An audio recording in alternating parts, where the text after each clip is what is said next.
WhatsApp guys, कैसे हो आप सब। So I hope you all are fine. तो हम लोग अपने 6th chapter allegations and mixtures पे थे एंड उसके एलओडी 1 के क्वेश्चंस कर रहे थे। सो टिल नाउ हम 15 तक कर चुके हैं। अब हम करने जा रहे हैं from question number 16। So let's read.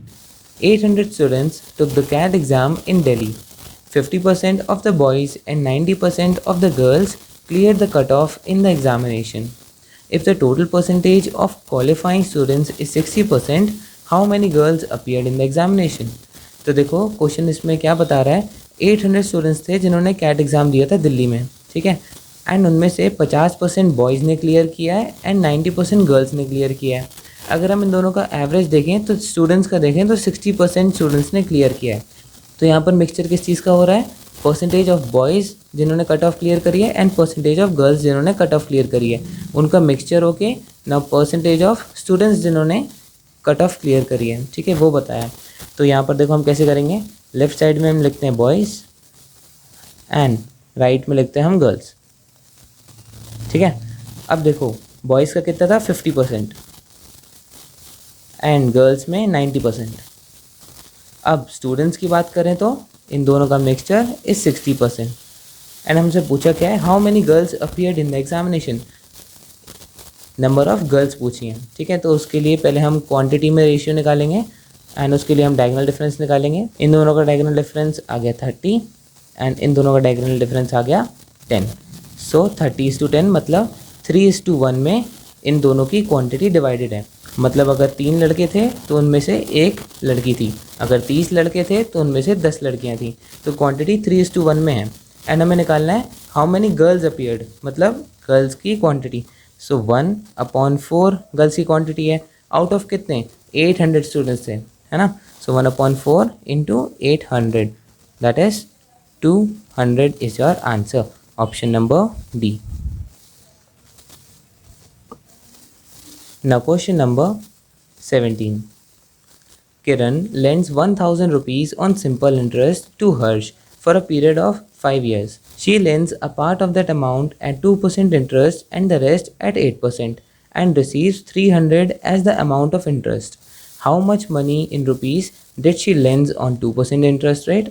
तो देखो यहाँ पर क्वेश्चन में क्या बोला है, किरण ने 1000 रुपीज़ लेंड किए सिंपल इंटरेस्ट पे, ठीक है। 1000 रुपये उसने इन्वेस्ट किए 5 साल के लिए, ठीक है। उसमें से कुछ अमाउंट उसने, मतलब 1000 में से कुछ अमाउंट उसने डाला 2% रेट पे एंड कुछ अमाउंट डाला उसने 8% रेट पे, ठीक है, जिस पे उसे 8% का रिटर्न मिल रहा था एंड 2% का रिटर्न मिल रहा था। तो 2% पे एंड 8% पे, सॉरी 8%, ठीक है। अब उनको दोनों से जो इंटरेस्ट मिला वो इंटरेस्ट था 300 रुपीज़। तो पहली इन्वेस्टमेंट में उसे 2% का इंटरेस्ट रेट मिल रहा था एंड दूसरी इन्वेस्टमेंट पे 8% का।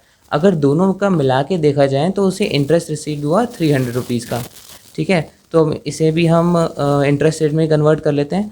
300 रुपये का उसे इंटरेस्ट रिसीव हुआ दोनों से, है ना, दोनों का ऐड करके। तो 300 रुपये कितना इंटरेस्ट रेट होता है, तो 300 डिवाइड बाई 1000 इंटू 100, इससे हमें इंटरेस्ट रेट मिल जाएगा दैट इज़ 30% उन्हें मिला इन दोनों से इंटरेस्ट रेट। तो क्या 30% यहाँ पर लिख देंगे, नहीं, क्योंकि ये 30% था वो 5 साल के लिए था। तो पर ईयर का कितना हो गया 30 डिवाइडेड बाई 5 दैट इज़ 6%, ठीक है। तो एक से उसे मिल रहा था 2% का रेट, दूसरे से मिल रहा था 8% का रेट एंड एवरेज दोनों से मिला के मिल रहा था उसे 6% का रेट, ठीक है। एंड हमसे पूछा है how much money in rupees did she lend on 2% interest rate, कितना उसने 2% पे लेंड किया था, उसकी क्वांटिटी पूछी है। तो पहले हम इसका डायगोनल डिफरेंस निकालेंगे। सो 8 - 6 is 2 एंड इसका डायगोनल डिफरेंस इज़ 4। सो 2:4 मतलब 1:2 आ गया इनके बीच का रेशियो। तो देखो हमें 2% का निकालना है कि कितना अमाउंट लेंड किया था। तो वो कितना था 1 के बराबर, 1 total is 3 multiplied by total amount 1000।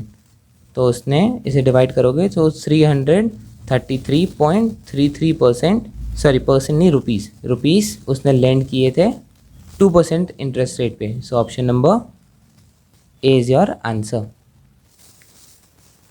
Now question number 18. What will be the ratio of honey and water in the final solution formed by mixing honey and water that are present in 3 vessels of equal capacity in the ratio 4:1, 5:2 and 6:1 respectively. तो देखो ये question थोड़ा सा different है.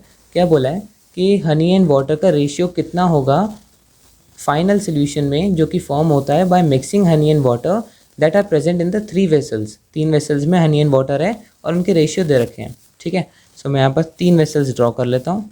ठीक है, ये एक वेसल, ये सेकेंड वेसल एंड ये थर्ड वेसल. ठीक है, एंड इसमें हनी एंड वाटर किस रेशियो में है? 4:1, इसमें 5:2 एंड इसमें 6:1. ठीक है, क्या है? हनी इज़ टू वाटर है, हनी इज़ टू वाटर. अब इसमें क्या हुआ, एक बड़ा सा कंटेनर लिया इन्होंने और इन सब का जो मिक्सचर था वो इसमें गिरा दिया. ठीक है, अब इस फाइनल सोल्यूशन में बताओ हनी इज़ टू वाटर का क्या रेशियो है, ये हमें फाइंड आउट करना है. तो ध्यान से देखो, इसमें एक हिंट दे रखी है by mixing honey and water that are present in 3 vessels of equal capacity. मतलब इक्वल कैपेसिटी के तीनों वेसल्स थे. ठीक है, तो मतलब जो मैं क्वांटिटी एस्टिमेट करूँगा वो तीनों में सेम होगी. तो फॉर एग्जांपल मैं एस्टिमेट करता हूँ 35 लीटर्स की क्वांटिटी. 35 लीटर इसमें था लिक्विड, 35 लीटर इसमें था एंड 35 लीटर इसमें था. ठीक है, मैंने एस्यूम कर लिया. अब मैंने 35 ही क्यों एस्यूम किया? 100 भी तो कर सकता था, 20 भी कर सकता था, 10 भी कर सकता था. तो वो अभी मैं बताता हूँ. सो 35 लीटर्स का ये मिक्सचर था एंड इसमें हनी एंड वाटर कितना था? 4:1 का. तो हनी कितना हो गया? हनी हो गया आपका 4 upon total that is 5 into 35. ऐसे ही हम निकालते हैं ना क्वांटिटी. तो ये कितना हो गया? 5 × 7, 7 4 28. सो इसमें हनी हो गया 28 लीटर का एंड वाटर कितना हो गया? वाटर हो गया बचा हुआ 35 - 28 दैट इज़ 7 लीटर्स. सिमिलरली हम इसमें भी निकालते हैं. हनी कितना हो गया? 5 upon total 5 + 2 is 7 multiplied by 35. तो ये कितना हो गया? 7 × 5 5 5 25. सो 25 लीटर्स हो गया इसमें हनी एंड वाटर कितना हो गया? 35 - 25 दैट इज़ 10 लीटर्स. ऐसे ही हम हनी एंड वाटर की क्वांटिटी इसमें निकालेंगे. हनी कितना हो गया? 6 upon total 6 + 1 that is 7 multiplied by 35. So 7 × 5 5 multiplied by 6 is 30 and water कितना हो गया? Is 35 - 30 that is 5 litres. तो हमें हनी एंड वाटर की तीनों वेसल्स में क्वांटिटी पता चल गई जब मैंने एस्यूम किया कि तीनों वेसल में 35 लीटर्स का मिक्सचर है. अब बात आती है कि मैंने 35 लीटर्स ही क्यों ली थी क्वांटिटी. तो देखो यहाँ पर मैंने हनी एंड वाटर की क्वांटिटी कैसे निकाली? हनी की कैसे निकाली थी? 4 divided by total 4 + 1 is 5 multiplied by 35. तो ये 5 ने डायरेक्ट कैंसिल कर दिया 35 को. 5 × 7 इज़ 35. तो यहाँ पर नेचुरल नंबर्स आ रहे हैं. ठीक है, कोई डेसिमल में नंबर नहीं आ रहा. तो मैंने वो क्वांटिटी ली जिसमें इन दोनों का सम जो है वो डिवाइड कर दें उसको. ठीक है, तो 4 + 1 इज़ 5 एंड यहाँ पर 5 + 2 इज़ 7 एंड यहाँ पर 6 + 1 इज़ 7. तो मैंने वो क्वांटिटी एस्यूम करी जो 7 एंड 5 दोनों से डिवाइड होती है. बेसिकली 7 और 5 का LCM. तो यहाँ पर 35 लीटर्स मैंने ले लिया था, तभी ये देखो इंटीजर में वैल्यू आ गई थी. ठीक है, अब यहाँ पर देखो, यहाँ पे हनी कितना पहुँचा? यहाँ पर 28 लीटर, यहाँ से 25 लीटर्स एंड यहाँ से 30 लीटर्स. एंड वाटर कितना पहुँचा? यहाँ से 7 लीटर्स, यहाँ से 10 लीटर्स एंड यहाँ से 5 लीटर्स. तो टोटल कितना हो गया? 28 + 25 + 30 83. एंड इसका कितना हुआ? 7 + 10 इज़ 17 + 5 इज़ 22. एंड इन्हीं का ही रेशियो पूछा है. सो हनी इज़ टू वाटर कितना हो गया? 83:22. So option number B is your answer. Now question number 19. Two types of milk having the rates of 8 rupees per kg and 10 rupees per kg respectively are mixed in order to produce a mixture having the rate of 9.20 rupees per kg. What should be the amount of the second type of milk if the amount of the first type of milk in the mixture is 20 kg? तो ये भी direct question है allegations and mixtures का. क्या बोला है? देखो, एक मिल्क था जो कि 8 रुपये पर किलो का था, दूसरा मिल्क था 10 रुपये पर किलो का था. तो मिल्कमैन ने क्या किया? उन दोनों टाइप के दूध को मिला दिया एंड वो जो दूध जो आया ना उसका एवरेज रेट आया 9.20 पर केजी का. अब ये पूछे what should be the amount of second type of milk, कि उसने उस मिक्सचर में सेकंड टाइप ऑफ मिल्क कितना डाला था, बस वही हमें निकालना है. तो देखो यहाँ मिक्सचर किसका हुआ? दो टाइप के मिल्क का हुआ. ठीक है, फर्स्ट टाइप था वो था 8 रुपीज़ पर केजी, सेकेंड टाइप था वो था 10 रुपीज़ पर केजी. एंड इन दोनों का मिक्स करके जो एवरेज रेट आया वो था 9.2 रुपीज़ पर केजी।